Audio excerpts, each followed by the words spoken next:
You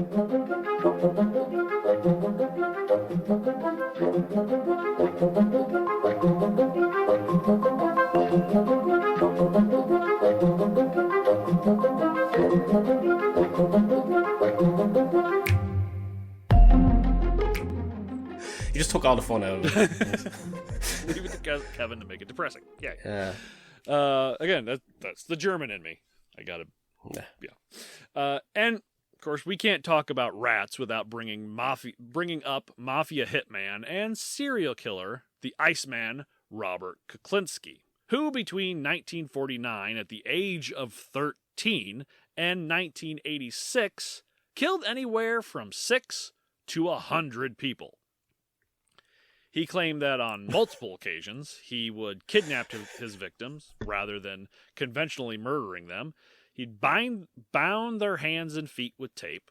Then he'd leave the victims in a cave in the wilderness where they were eaten alive by rats, attracting by the victims' cries.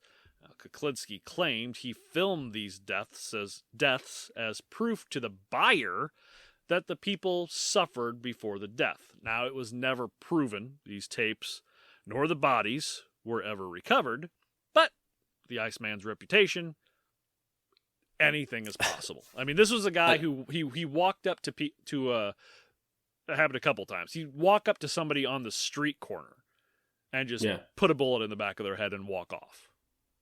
Okay, fair enough. Yeah, he didn't give a fuck. I love the numbers, though. It's like 6 or 100. It's like getting pulled over by the cops. And it's like, how fast are we going? Somewhere between maybe 20 and 200. I don't know. You get pulled over by the cops. You know why I pulled you over? Well, it's either because I didn't use my turn signal or that bank I just robbed. It's somewhere in between. Yeah, somewhere between the two. Yeah. Well, he confessed and was convicted of, I think, between 4 and 6. I think he was convicted of 4 and then confessed to 2 more. But also, he said, "What about the other 94?" Yeah, but also, he was a talker. He told people about some of the stuff. He did do hits for some of the major crime families in New York for a couple decades. So obviously it's more than 6. Is it 100? But obviously, was he part of Murder Incorporated then or something? Or was that too early? I don't know. He wasn't part of Murder Incorporated. That was earlier than him, but he wouldn't have been anyway because he was he was a work on his own type of guy. Sorry, I forgot about the years. Sorry, that Murder Inc. was around. Sorry, it was between the 20s and 40s. Yeah. If he was to work with someone and have a partner, more than likely that partner would end up dead too because he didn't want any witnesses. If there was witnesses, it was just random people on the street. But we're not done quite yet. Because in 2010, in New Jersey, a case was reported in which David Wax used rat torture on Israeli citizen Yisrael Bruxman to agree to give his wife a gittin, or a get, which is a Jewish document for divorce. Now, this was only a single layer of a plan that also involved being urinated on, burned with acid, and buried alive.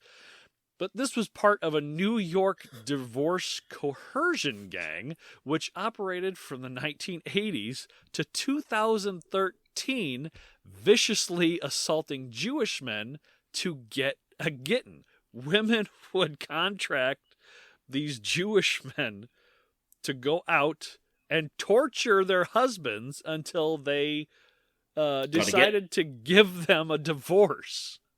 Ooh. I mean, get good, huh? It's ridiculous. So yeah, the last time rat torture was recorded was in 2010. What? Really? Yeah, that's when this happened. It happened between the 80s between the 80s and 2013. And David Wax was his name, was the guy who got arrested for it. 2010. Doesn't say exactly what he did, but it doesn't really matter. Though. Yeah. So it still amazes me when you hear these things happening.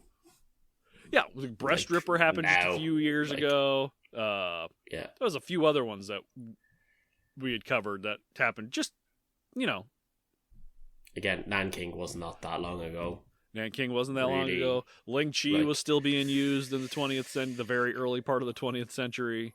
It goes on and on.